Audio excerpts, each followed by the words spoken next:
Skol! A massive shift in the Vikings' financial landscape has just occurred, and it could change everything for our upcoming season. We have been operating with almost zero room to move, but the fiscal shackles have officially been broken. This sudden influx of capital gives the franchise a level of flexibility we haven't seen in months, sparking intense speculation about what comes next. Shout out to all our fans watching from Minneapolis and beyond.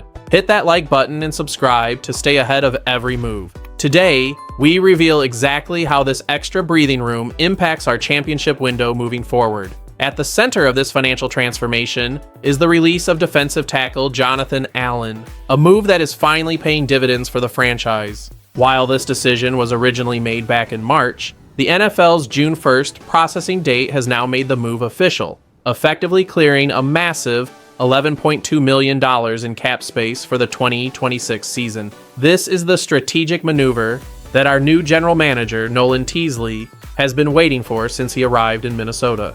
Combined with an additional $1.3 million freed up from Harrison Smith's contract coming off the books, the Vikings now find themselves with a total of $12.5 million in fresh, usable cap space. This is a game changer for a team that spent most of May dancing right on the edge of the salary cap limit, with only a few $1,000,000 to spare. By spreading the dead cap hits over 2026 and 2027, the front office has masterfully navigated the books to create immediate maneuverability. Furthermore, the math gets even better for the future, as the Vikings are set to receive an $8 million cap credit in 2027, thanks to the deal Jonathan Allen signed with the Bengals this year. This significantly mitigates the long-term impact of his departure, dropping his dead cap charge for next season to a very manageable $4.67 million. The organization is now playing with newfound financial freedom, sitting in a top-tier position compared to the rest of the league,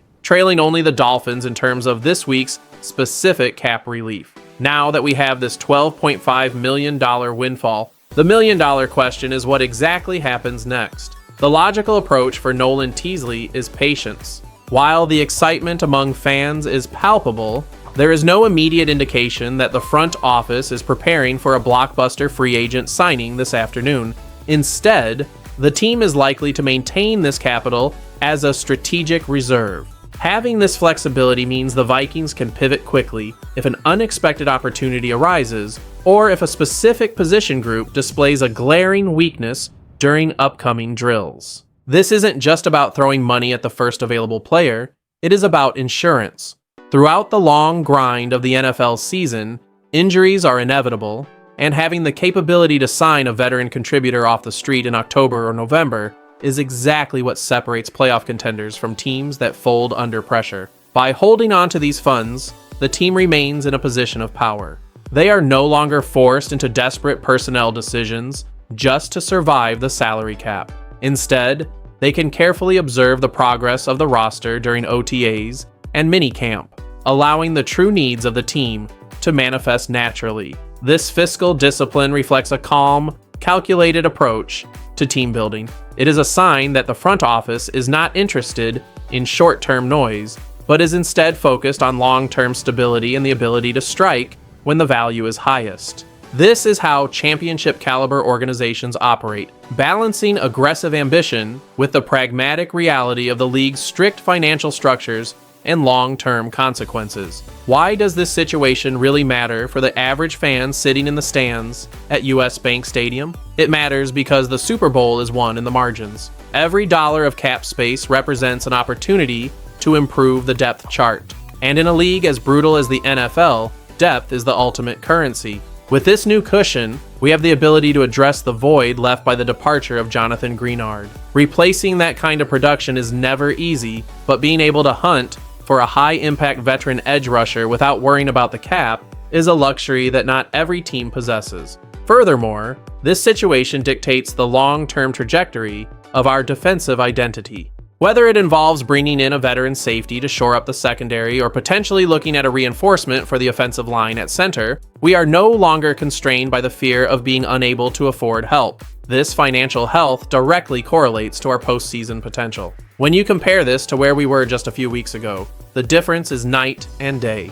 We have transitioned from a team scrambling to stay under the limit to a team that is actively hunting for ways to improve. It gives Nolan Teasley the leverage to wait for the market to reset, letting the dust settle after the initial waves of free agency before making a move that actually fits our scheme. For the fans, this represents hope. Hope that the front office has the resources to make us a true force in the NFC North. Looking closer at the potential roster holes, the priority remains clear. The edge rushing position is the most obvious target for these newly available funds. The departure of Jonathan Greenard left a production gap that needs to be filled if we expect our pass rush to maintain its dominance in 2026. While the coaching staff is undoubtedly working hard to develop the young talent currently in the building, having the funds to bring in a seasoned veteran provides a safety net that is invaluable for a team with high aspirations. Additionally, the safety position remains a focus. Whether we see Harrison Smith return in a capacity that fits the new budget or we target an external veteran, the goal is to provide stability on the back end of the defense. It is worth noting that while some argue we should address the center position, the current flexibility allows us to wait and see if an internal solution emerges during training camp. This is exactly what the next few weeks are for: evaluation. The coaches are watching every snap, every rep, and every reaction to pressure. By holding this $12.5 million, we are effectively saying that we are going to let the players on the field tell us what we need. If a veteran becomes available who fills a specific tactical hole, we are ready. If the current roster shows that it can handle the load, we save the money for future seasons. It is a win-win scenario that keeps the Vikings in the driver's seat as we approach the season.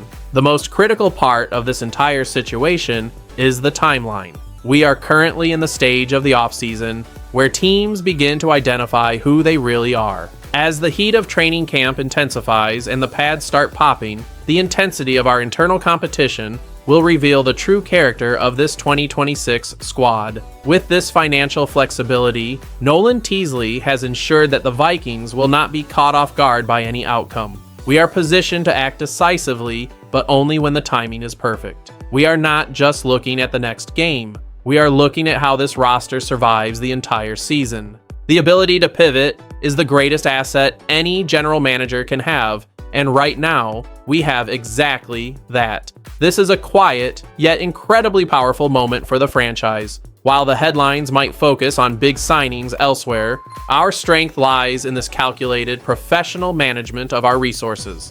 The real work is happening on the practice field, and this cap space is simply the tool that allows us to make the necessary adjustments when the time is right. We have the money, we have the plan, and now we wait for the action to unfold. It is a great time to be a Vikings fan, and the potential for this team to get even better before September is very real. We want to hear from you now. Given this new budget, which position do you think is the absolute priority to address before the season kicks off? Let us know your thoughts in the comments below.